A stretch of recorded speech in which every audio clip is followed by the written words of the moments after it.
আজকে আমার আলোচনার বিষয় সহবাসের শুরু থেকে শেষ পর্যন্ত লিঙ্গ নিস্তেজ হবে না। সমাধানে হোমিওপ্যাথি ঔষধ। দেশের এবং প্রবাসের ভাই বোনদের প্রতি সালাম। আসসালামু আলাইকুম। আমি প্রভাষক ডাক্তার রিক্তা পারভিন, হোমিওপ্যাথি এবং আয়ুর্বেদিক চিকিৎসক। বাংলাদেশ সহ এশিয়া মহাদেশের অধিকাংশ পুরুষই যৌন অক্ষমতায় ভুগছে। অধিকাংশ মানুষের ধারণা থাকে যে বয়স যত বাড়তে থাকে যৌন অক্ষমতা তত বেশি হতে থাকে। আসলে চিকিৎসা লাইফে আমার অভিজ্ঞতায় আমি দেখতে পেলাম যে বয়সের সঙ্গে আসলে এর কোনো সম্পর্ক নেই। কারণ ৮০-৯০ বছর বয়সের পুরুষও এখন ৩০-৪০ বছর বয়সের মেয়েদের বিয়ে করছে, সংসার করছে, established শিক্ষিত হয়ে। তারা কেন আছে? টাকা পয়সা, বাড়ি গাড়ি কিন্তু সুখ দিতে পারে না। যৌবিক একটা চাহিদা থাকে। এই চাহিদাটা কিন্তু অন্যতম। তো যখন এই চাহিদাটা তারা পূরণ করতে পারছে, সেহেতু সাংসারিক জীবনে তাদের কোনো ঝামেলা নেই। তো এখন যে বিষয়টি এখন অধিকাংশ পুরুষের মধ্যে হচ্ছে, যে অভিযোগটা পুরুষ এবং মহিলা অর্থাৎ স্বামী-স্ত্রী দুজনে দিয়ে থাকে, সেটা হলো যে যখন স্ত্রীর কাছে যাচ্ছে, পার্টনারের কাছে যাচ্ছে, পূর্ব মুহূর্তে ইচ্ছা হচ্ছে, তো যখন ইচ্ছা হয় তখন তারা ভাবে যে মিলনে স্ত্রীকেও সুখ দিতে পারবো, নিজেও সুখ নিতে পারবো। এটাই কিন্তু তাদের ধারণা থাকে এবং সেই ধারণা নিয়েই স্ত্রীর কাছে যায়। তো এখন সেখানে যাবার পর কি অবস্থা হয় যে মানসিকভাবে সে ইচ্ছা হচ্ছে কিন্তু শারীরিকভাবে হচ্ছে না। কারণ দেখা যায় যে ইচ্ছা হলেও উত্থান হয় না। আবার উত্থান হলেও কিছু সময় পরে এমনিতেই নিস্তেজ হয়ে যায়। যৌন মিলনে যেতেও হয় না। আবার অনেকের কমপ্লেইন থাকে যে একটু সামান্য ইচ্ছা হয়েছে।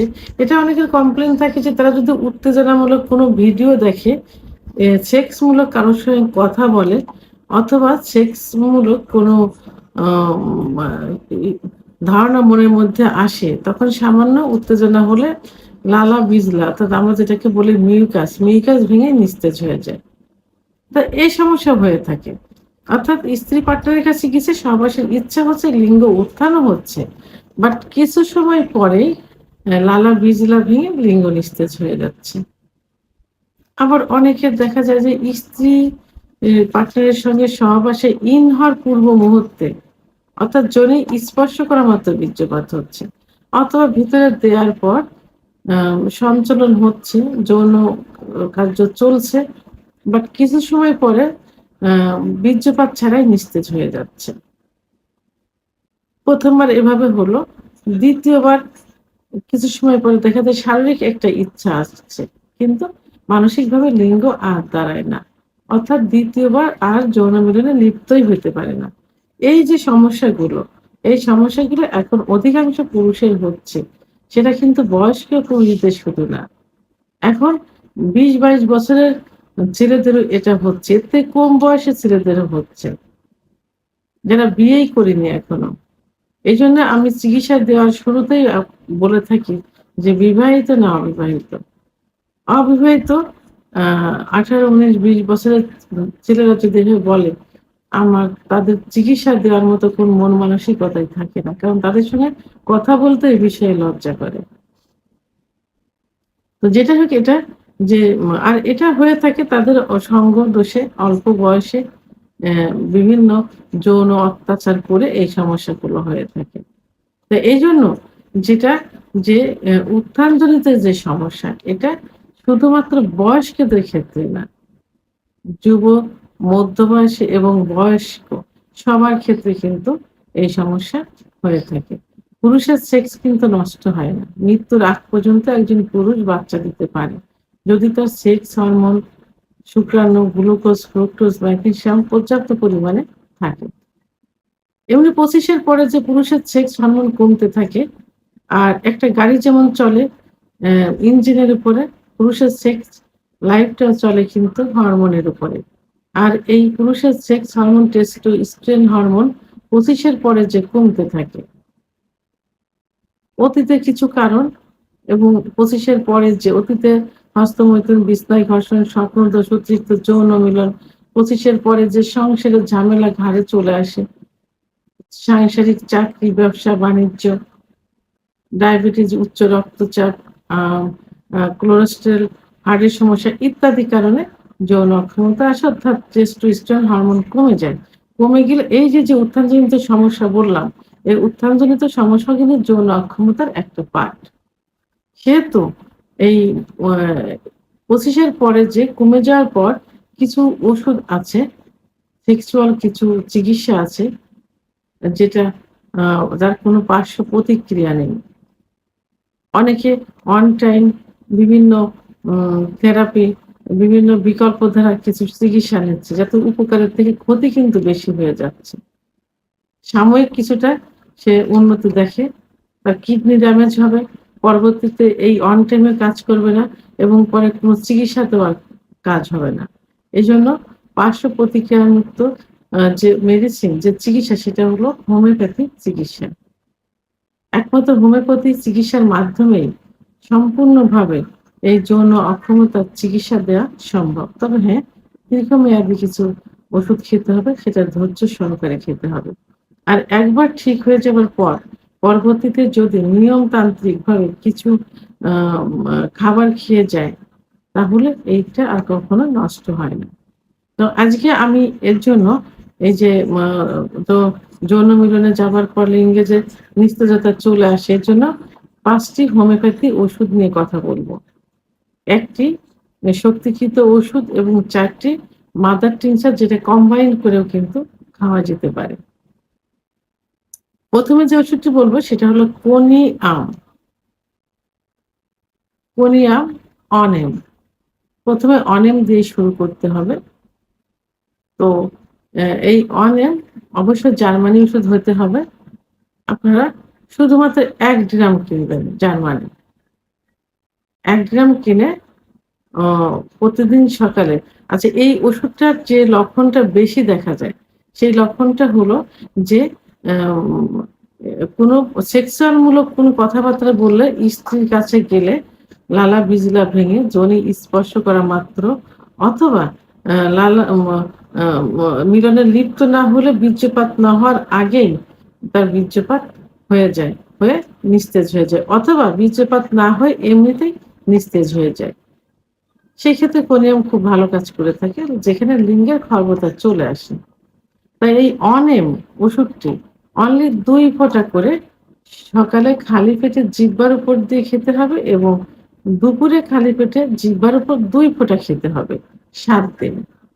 ৭ দিন খাওয়ার পর ১ মাস ওয়েট অপেক্ষা করতে হবে। এরপরে প্রয়োজনে ডাক্তারের সঙ্গে যোগাযোগ করলে আবার এর ওষুধ পাওয়ার বাড়িয়ে দিবেন। তো তাহলে ১ম এ অনেম মানে ১,০০০ শক্তি খেতে হবে ৭ দিন। সকালে এবং দুপুরে। ১ গ্রাম খেলেই যথেষ্ট জার্মানি। এরপরে ২ নাম্বার যে ওষুধটি বলব সেটা মাদার টিংচার সেটা হলো মাসকাস। মাসকাস মাদার অ ওষুধটা পাওয়া খুবই কঠিন। তারপরেও চেষ্টা করতে হবে। এটা যাদের আ উচ মা ডায়াবেটিসের সমস্যা আছে, ধ্বজভঙ্গ হয়ে গেছেন, অর্থাৎ প্রসাব আ প্রচন্ড বেগ আসে, চেপে রাখা যায় না, দুর্বলতা মনে হয়, তাদের ক্ষেত্রে খুব ভালো কাজ করে থাকে। মাসকাস ওষুধটি এটা ১০ ফোঁটা করে ঠান্ডা পানি সহ দিনে ৩ বার সেবন করতে হবে। খাবার ০.৫ ঘন্টা আগে অথবা ০.৫ ঘন্টা পরে। ১ থেকে ৩ মাস পর্যন্ত সেবন করতে হবে। ৩ নম্বর যে মাদার টিংচার বলব সেটি হলো সেলিক্স নাইগেরা। সেলিক্স নাইগেরা মাদার টিংচারটি কিন্তু হোমিওপ্যাথি জগতে নামকরা একটা মাদার টিংচার। যৌন অক্ষমতার খুবই কার্যকরী একটি ওষুধ। যাদের আম আ প্রসাব টয়লেটে বেগ দিলেই ধাতু বের হয়ে যায়। লালা বিজলার মতো চলে আসে। সামান্য উত্তেজনাতে পর্যাপ্ত পরিমাণ লালা বিজলা আসে। ঘুমের ঘোরে দেখা যায় যে অল্পতেই প্রচ মা এল মানে স্বপ্ন না দেখে লালা বিজলা ভেঙে যায়। অর্থাৎ এক কথায় যাদের অতিরিক্ত পরিমাণ লালা বিজলা আসে, মিউকাস ভেঙে যায়, তাদের ক্ষেত্রে খুব ভালো কাজ করে। ওষুধটি 10 ফোঁটা ঠান্ডা পানি সহ দিনে ৩ বার সেবন করতে হবে। খাবার আধা ঘন্টা আগে অথবা আধা ঘন্টা পরে। ৩ নম্বর যে ওষুধটি বলব সেটি হলো um acid phos. Acid phos mother tincture ওষুধটি স্টুডেন্ট লাইফ এর থেকে শুরু করে শেষ পর্যন্তই কাজ করে থাকে। ছোট সময় যাদের অতিরিক্ত অর্থাৎ যৌবনের শুরুতে যারা অতিরিক্ত হস্তমৈথুন করেছেন এবং যাদের অত্যন্ত স্বপ্নদোষ হয়েছে, অর্থাৎ স্বাস্থ্য ভালো ছিল, এখন বিভিন্ন কারণে স্বাস্থ্য নষ্ট হয়ে গেছে। বুক ধড়ফড় করে অস্থিরতা চলে আসে। বসে আছে উঠে দাঁড়াতে গেলে চোখের ভিতরে অন্ধকার ঝুনিমুনি দেখে। তাদের জন্য খুব ভালো কাজ করে থাকে। এটা সময় বৃদ্ধি করবে। উত্থানজনিত সমস্যার সমাধান করবে। ওষুধটি ১০ ফোঁটা ঠান্ডা পানি সহ দিনে ৩ বার সেবন করতে হবে। খাবার আধা ঘন্টা আগে অথবা আধা ঘন্টা পরে। ৫ নম্বর যে ওষুধটি সেটা হলো পেনাকজিনসেন। পেনাকজিনসেন রক্ত আ সঞ্চালন বৃদ্ধি করে থাকে। অর্থাৎ লিঙ্গের ভিতর যখন রক্ত সঞ্চালন কমে যায়, যখন সেক্স উত্তেজনা আসে, তখন কিন্তু সারা শরীরে রক্ত চলাচল করে। বিশেষ করে হাড়ের থেকে লিঙ্গের ভিতর সবথেকে বেশি করে থাকে। তো যখন এই হাড়ের থেকে লিঙ্গের ভিতর রক্ত চলাচল কমে যাবে, তখনই কিন্তু এই উত্থানজনিত সমস্যা আসবে।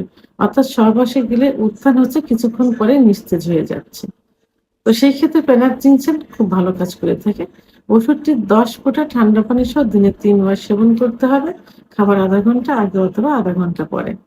তাহলে কোনিয়াম ওষুধটি ৭ দিন সেবন করে ১ মাস অপেক্ষা করতে হবে। আর মাদার টিংচার ৪ টি ১ থেকে ৩ মাস পর্যন্ত সেবন করতে হবে। প্রয়োজনে ৬ মাস পর্যন্ত সেবন করা যেতে পারে। অবশ্যই জার্মানির ওষুধ হতে হবে, বিশ্বস্ত জায়গা থেকে নিতে হবে, সিলগালা অবস্থায় নিতে হবে। আর যদি যে ডাক্তারের চিকিৎসা নিবেন, সেই ডাক্তারের কাছ থেকে ওষুধ নিলে সবথেকে ভালো হবে। কারণ ডাক্তার সবসময় চাইবে সর্বোচ্চ ভালো ওষুধ দিতে, তার ক্যারিয়ার বাড়ানোর জন্য। ভিডিওটি সম্পর্কে যদি কোনো মতামত থেকে থাকে অবশ্যই কমেন্টসের মাধ্যমে জানাবেন। ভিডিওটি ভালো লাগলে লাইক, কমেন্ট, সাবস্ক্রাইব করে আমার সঙ্গে থাকুন। আল্লাহ হাফেজ।